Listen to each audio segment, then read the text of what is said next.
네, 제 28회 국무회의를 시작하겠습니다. 의자가 왜 이렇게 낮죠?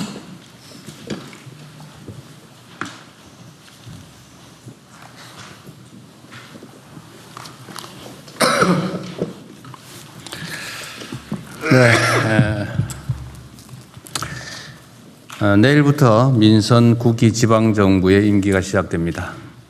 지방자치 개막 이미 31년인 것 같습니다. 이제 새로운 지방정부는 본격적인 균형발전 시대의 출발점이 되어야 되겠습니다. 모두가 아는 것처럼 현재 수도권은 지나친 과밀화, 또 전력, 용수, 토지 부족 때문에 엄청난 부작용을 겪고 있습니다.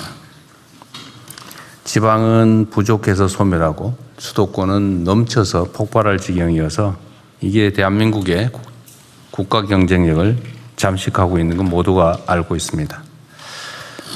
이것 때문에 각 지방의 특성을 감안한 획기적인 초격차 전략산업 다극화가 필요합니다. 이는 수도권을 위해서도 또 대한민국 국가 전체를 위해서도 반드시 가야 할 길입니다. 이런 측면에서 어제 발표한 대한민국 대도약 3대 메가 프로젝트는 차별과 배제, 불균형을 낳는 수도권 1급 체제를 극복하는 것인 동시에 전국이 고르게 성장 기회를 누리는 모두의 성장 시대를 여는 핵심 열쇠입니다.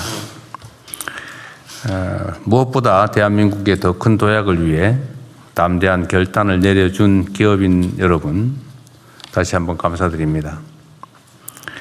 해외가 아닌 조국의 미래를 선택한 여러분의 결정이 틀린 결정이 되지 않도록 우리 대한민국 정부가 적극적으로 뒷받침하겠다는 약속을 다시 한번 드립니다.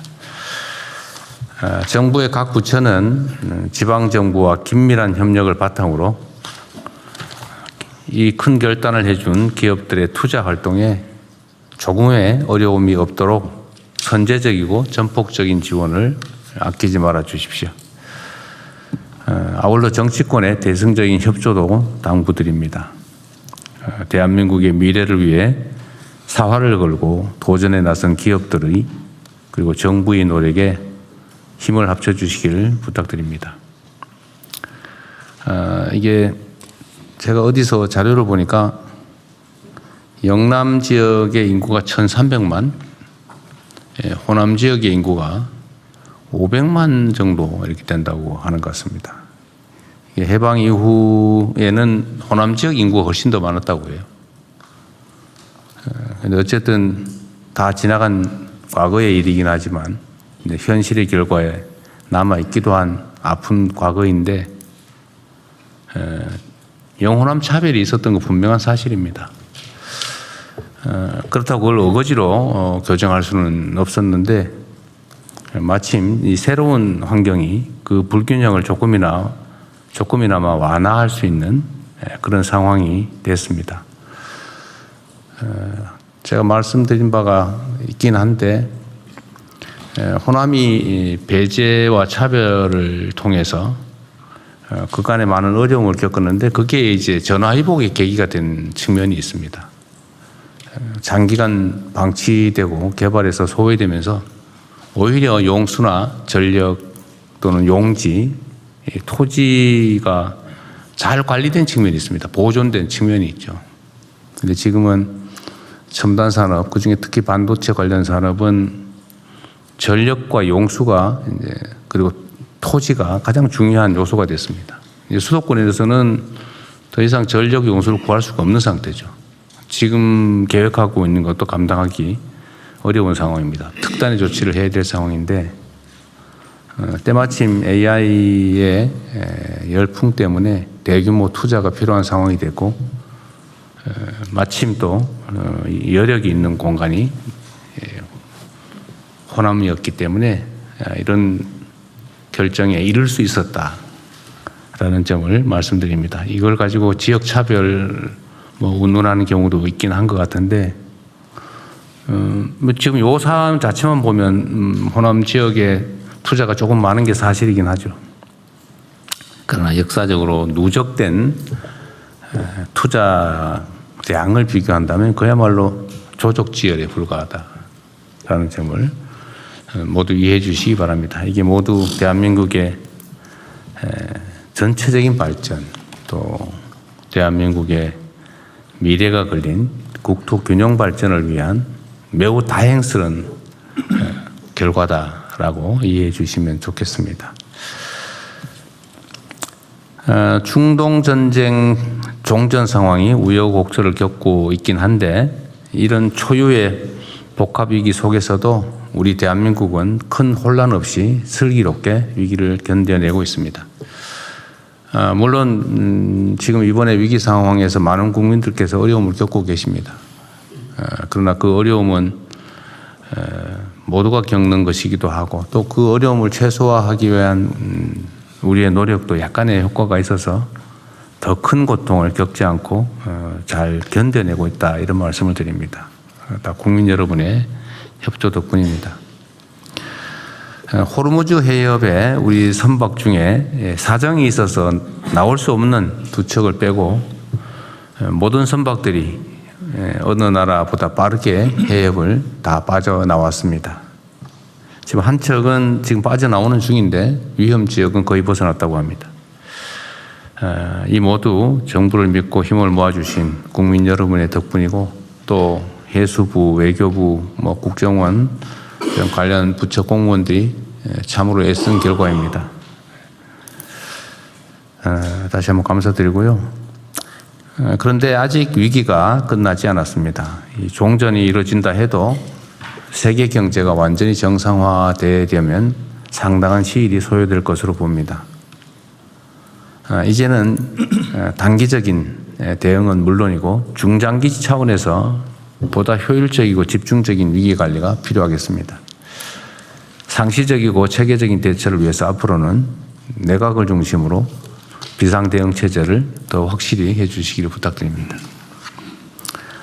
그때그때 필요한 조치들은 신속하게 추진하고 또 에너지와 원자재 공급망의 다변화 같은 장기 과제들도 흔들림 없이 이어나가 주시기 바랍니다. 약간 소소한 문제라고 보여지긴 한데 이것도 쉬운 일은 아니어서 한 말씀 드리겠습니다. 지속 가능한 성장 동력 창출의 또 다른 기반은 실질적인 소비 능력 또는 소비 활력 제고입니다. 지난 1분기에 민간 소비가 회복 흐름을 보이기는 했는데 이를 더욱 가속화하기 위해서는 다양한 소비 진작 대책이 추가로 더 있어야 되겠습니다. 특히 전통시장과 골목상권 경기 활성화의 효과가 큰 지역화폐 활용도를 높이는 노력이 꼭 필요합니다. 그래서 이 하나의 좀 가능한 자원이 있어서 말씀드리는 겁니다. 카드 결제, 쇼핑, 멤버십 가입 이런 것들을 하면 소위 적립되는 포인트가 있습니다. 그런데 이 포인트 중에 사용되지 않고 있는 게 많습니다. 몰랐거나 아니면 쓸 수 없는 사정이 있거나 이래서 사용되지 않고 숨어있는 포인트가 수십조에 이른다고 해요. 이 수십조의 각종 포인트를 지역화폐로 전환하는 방안을 추진하면 좋겠습니다. 관련 부처에서 쉬고 있는, 숨어 있는 포인트를 어떻게 활용할지 적극적으로 방안을 검토해 주시기 바랍니다. 그리고 오늘은 약간 조금 특별한 날이긴 하죠. 우리 한성숙 총리 후보님 겸 장관님 고생 많이 하시죠. 큰 책임을 부담하는 그런 역할을 맡기 위해서는 또 국민들의 검증을 거쳐야 되니까요. 고생하셨습니다. 그리고 이제 조만간 특별한 사정이 없으면 총리가 교체되게 될 것 같은데 우리 김인석 총리님 그동안 고생 많으셨어요. 정말로 크게 국정에 도움이 됐고 전체적인 지휘를 너무 잘해 주셨어요. 지금 우리 정부가 만들어낸 여러 성과들이 있는데 그건 역시 이 내각의 우리 국무위원 여러분 포함해서 우리 총리님 역할이 가장 컸다고 생각합니다. 1년 내 이틀이 부족하다 그랬나요? 네. 이틀 남았습니다. 이틀 남았어요. 어쨌든 363일 된 모양이군요. 363일간 고생 많으셨습니다. 우리 고생하신 총리님한테 박수 한번 드릴까요?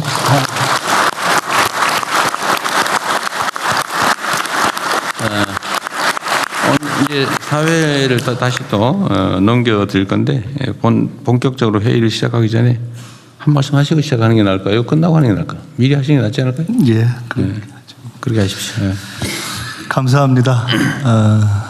국민 여러분들께서 만들어주신 정부에서 대통령님을 모시고 또 우리 국무위원 여러분들과 함께 첫 1년 동안 일할 수 있어서 정말 영광이었습니다. 계엄을 경고하고 내란과 싸우다가 사실 정부에까지 들어와서 일하게 된 거는 사실 크게 정말 감사한 그런 일이었습니다. 국민 여러분들께서는 못 믿으실 텐데 지난 1년 동안 국무위원 회식을 한 번도 못했습니다. 제가 아쉬우신 모양인데 대통령님께 몇 번 아니 저희가 회식을 한 번도 못했는데요 이렇게 말씀드렸더니 그거 참 뉴스고 괜찮네요 이러시죠. 그러고 회식을 하자는 말씀을 회의만 너무 많이 하셨습니다. 안 하셨습니다. 그럴 정도로 정말 바쁘게 달려왔고 점심도 뭐 제때 저희가 먹지 못하고 이렇게 쭉 국무회의를 해온 그런 연속이었습니다. 저로서도 참 보람 있는 일들이 많았습니다. 에이펙을 성공적으로 치러내고 글로벌 AI 허브 유치하고 의대생들 복귀 또 행정부 내란 청산 자살 감소 광주 전남 통합에서 어제 우리 대기업들이 대대적인 지방 투자를 결정하는 과정에 이르는 등등의 과정과 성과에 다 큰 보람을 느낍니다. 청년의 삶 해결이라든가 저희 정부가 해결해야 될 그런 여러 가지 문제들이 남아있는데 그것은 국회와 당으로 돌아가서 또 계속하겠습니다. 제가 오늘 특별히 꼭 한 말씀 드리고 싶은 것이 있습니다. 20년 후면 해방 100년입니다. 5천년 역사에 처음으로 대한민국이 세계를 선도할 수 있는 시대가 저는 열리고 있다고 확신합니다. 이건 정말 확신입니다. 그리고 저는 대통령님께서 그런 꿈과 확신을 갖고 계시다 하는 것을 너무 잘 알고 있습니다. 이재명 정부가 시간이 지난 후에 대한민국의 황금시대의 첫 장이었다 이렇게 기록될 수 있도록 국민 여러분을 받들고 대통령님을 중심으로 또 우리 훌륭하신 후임 총리와 함께 더 열심히 해주시기를 부탁드립니다. 저도 국정 성공을 위해서 당과 국회에서 더 열심히 전력을 다해서 뛰겠습니다. 감사합니다. 다시 한번 인사 올리겠습니다.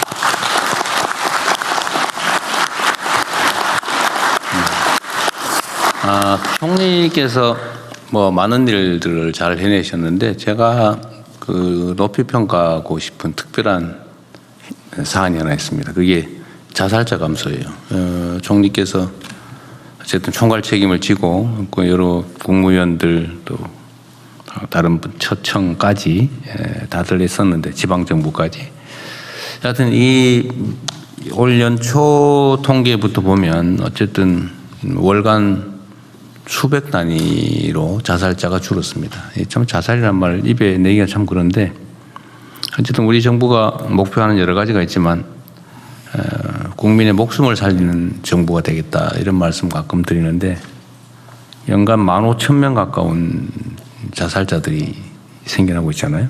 근데 어쨌든 그걸 시스템을 좀 정비하고 관심을 가지고 조금씩 노력한 게 성과가 나고 있는 것 같아요.